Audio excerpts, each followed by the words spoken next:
beginning with an overview from my perspective of mutuality in our work and in our realizations.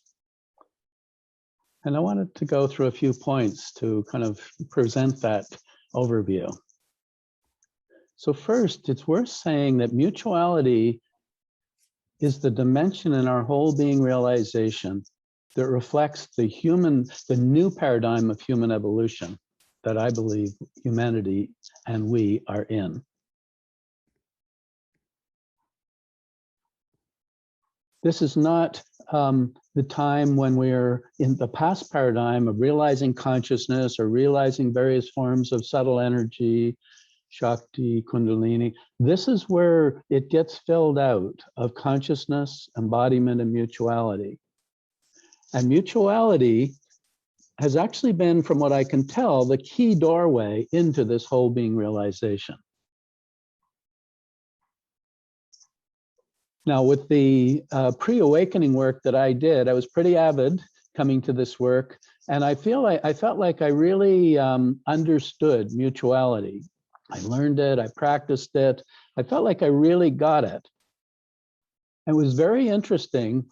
Post my awakening, soon after, I realized that I didn't really get mutuality till then, and it was only beginning then. It was quite a surprise because it shifted from learning the ways of being and behaving to the discovery of the truth of this interconnected nature of this realization. Non-separate, but somehow interrelated. So this was quite the beginning of an unfoldment that's continued ever after. Mutuality in our work in the past was often presented as we have our whole being realization in the awakening dimension, and then we work on our mutuality skills.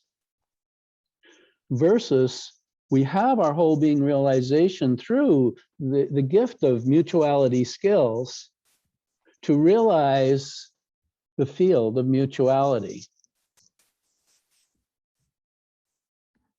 From what I can tell, our Trillium teachers are doing remarkably well in a way of consistently serving people in whole being realization.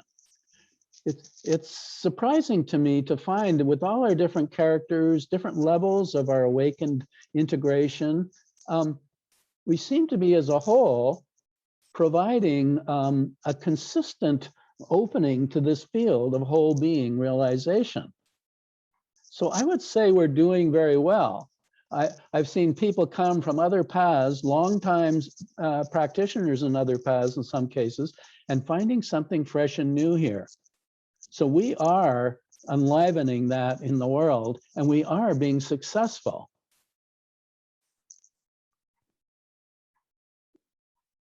Now, if that's the case, how do we look at the turmoil that seems to have come up in that interrelated field that we share together in our work?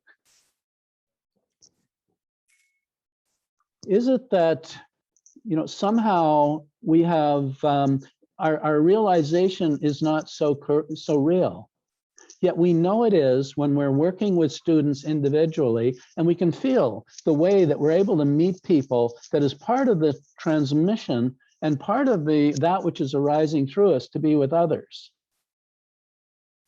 So it can be confusing when then we go back to our families, our work, or situation, and we find ourselves behaving pretty messily, not very what appears to be awakened. Yet the next call comes and we serve another client, and we're available typically. We're available to allow that to come forward. And we're not making ourselves wrong because we have normal lives with unfinished business, more evolution, broken zones that might still be at play. But the whole being realization is real. And that realness is giving a ground for this individual development to occur.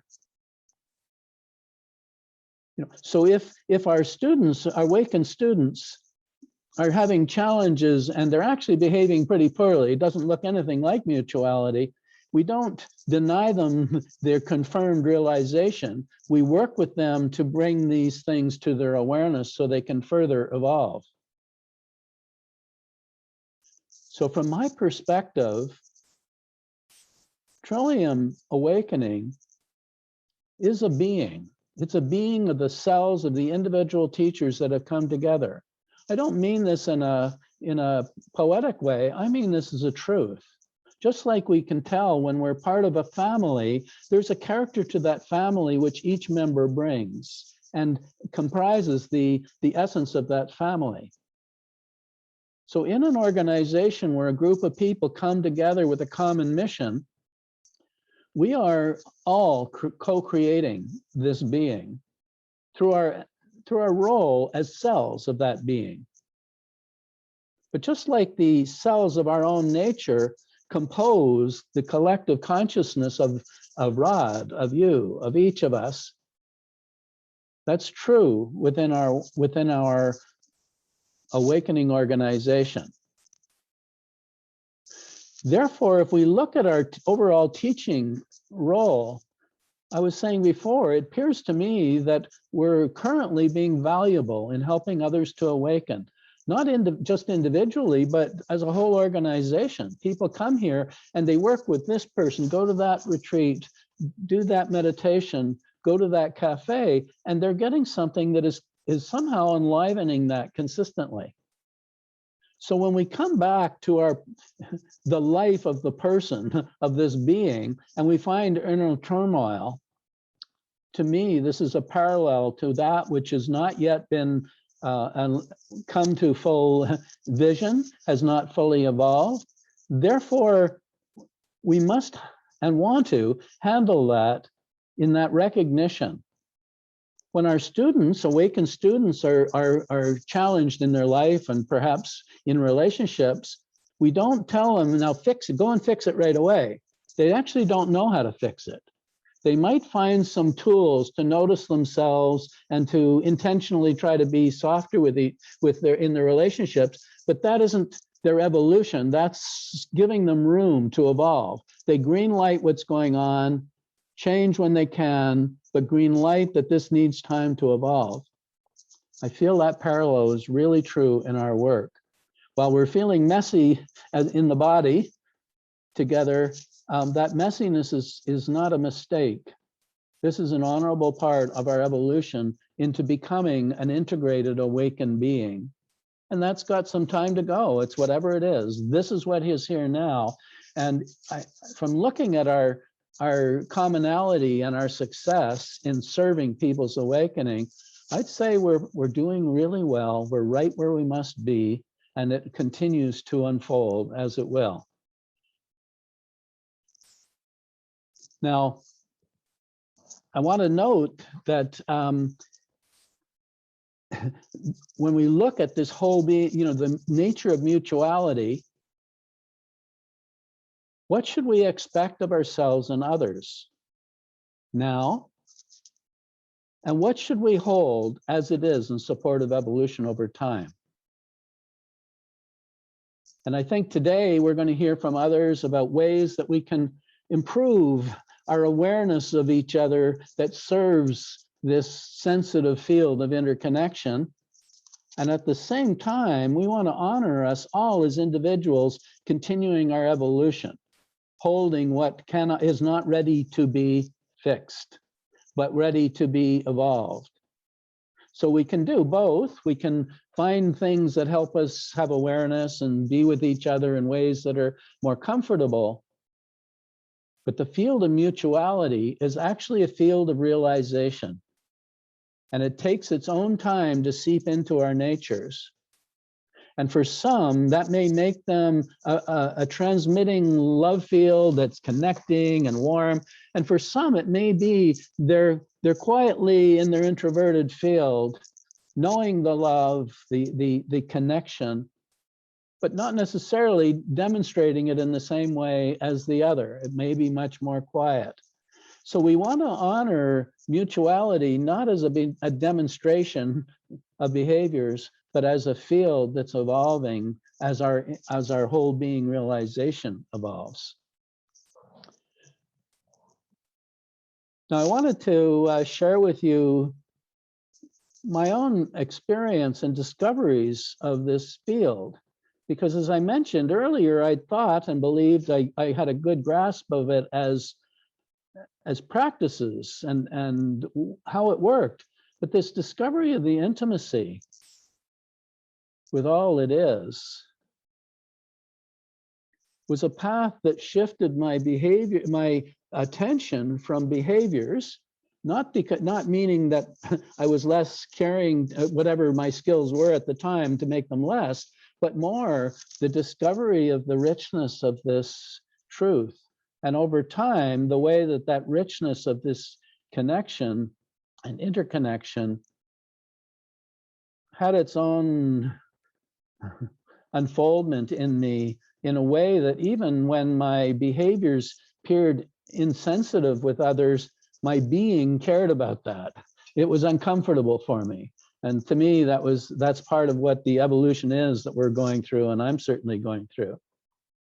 So I wanted to just share with you my view of the unfoldment of mutuality.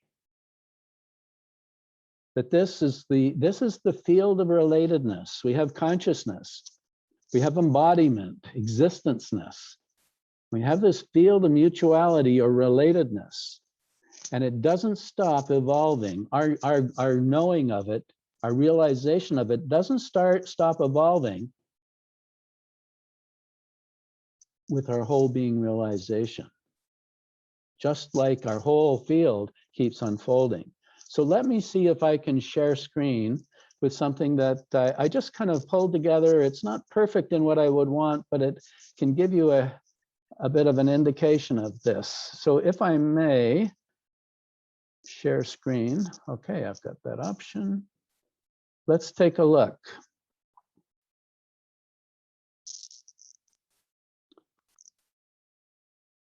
So from many of you are aware that I've been unfolding this kind of awareness of whole being evolution. That's part, and there's a map that goes with that shows the unfolding discoveries of our potential in our whole being realizations.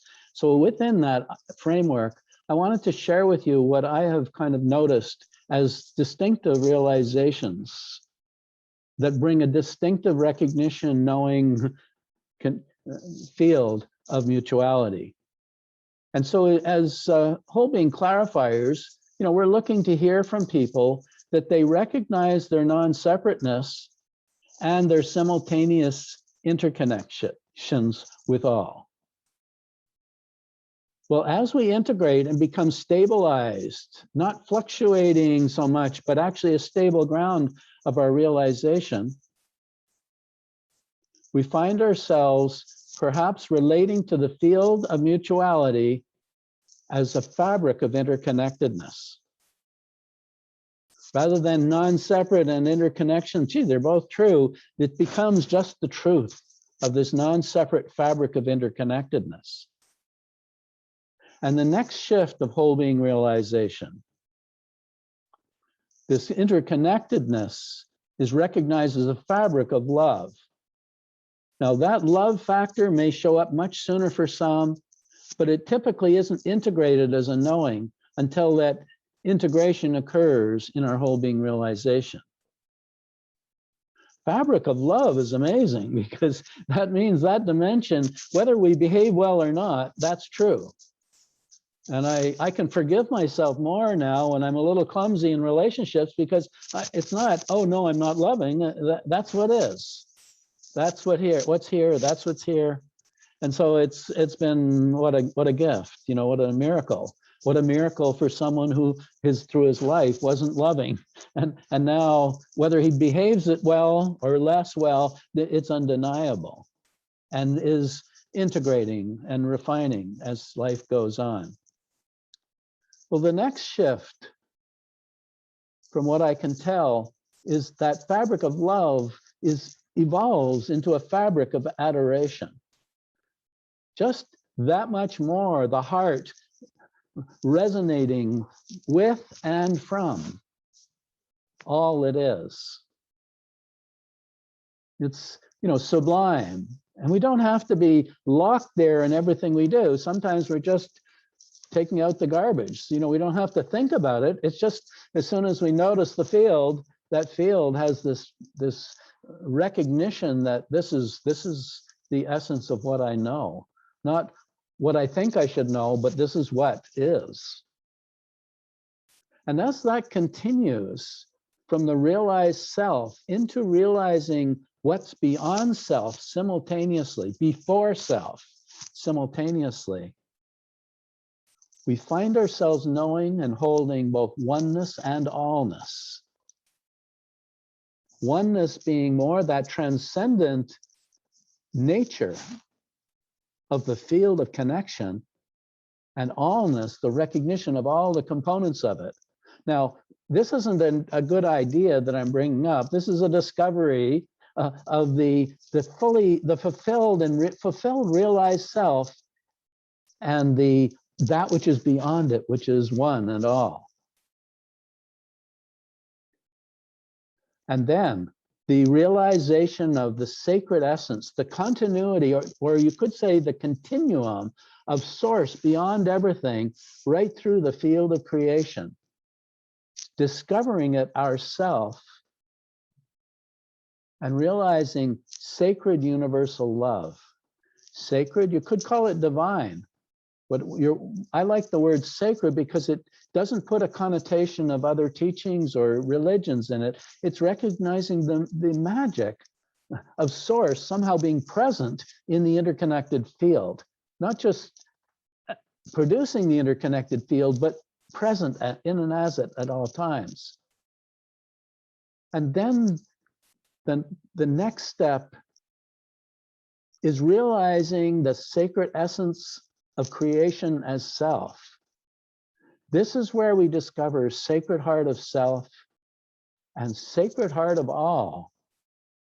Now that realization doesn't probably fall into, in the way that's been talked in past paradigm, centuries, millennium. That language requires a subtle but true embodiment. This is where self and other exist and source is true and ever present. Sacred heart of self is crucial to know sourceness as the spark of one's own life. Sacred heart of all is discovering that heart, that spark that is the center of all, inclusive of source and all it is. So that's my presentation of what I've discovered. Now, what I'd like to do is just give you a sense of whatever has kind of resonated for you as your own discoveries, not what Rod says, but whatever this has enlivened for you in the field of mutuality. Perhaps just take a moment with that right now.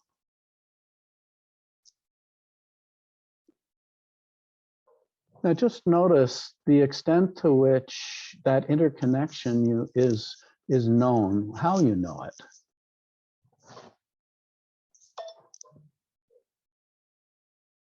The strangeness of being non-separate, yet this truth of relatedness.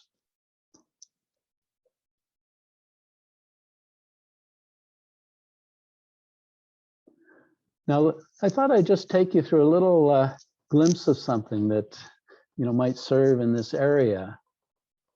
So now imagine yourself walking in a beautiful place that you love to go. Many people often mention nature, walking in the forest. Imagine yourself walking there, and for many, that's a place where they know their interconnectedness, the non-separate, but the rich interconnectedness. Perhaps it's in a garden. But think of yourself just going there and notice how all of your senses are noticing the connectedness, the relatedness. So you're seeing through your sight, through your hearing, the subtle sounds that are coming in that environment, smelling what's there,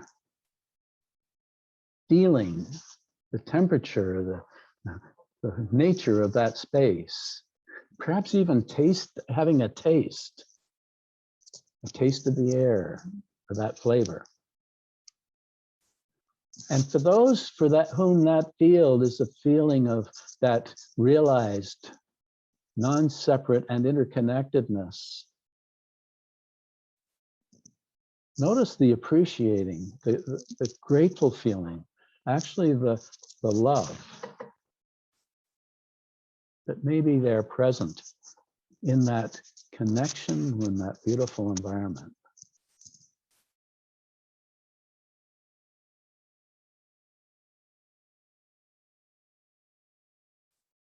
Now pause and consider that beautiful natural environment is doing the same towards you.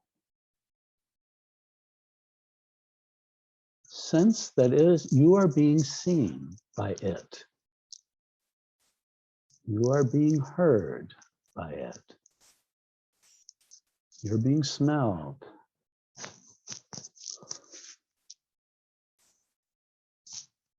Felt, even perhaps tasted. And you are important to it. You are seen. You are appreciated.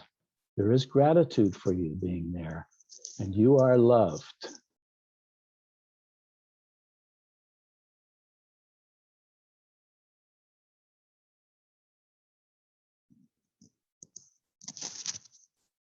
Now, as a taste of this, just opening your eyes, notice the normal room you're in, and shift from noticing the normal room to it noticing you.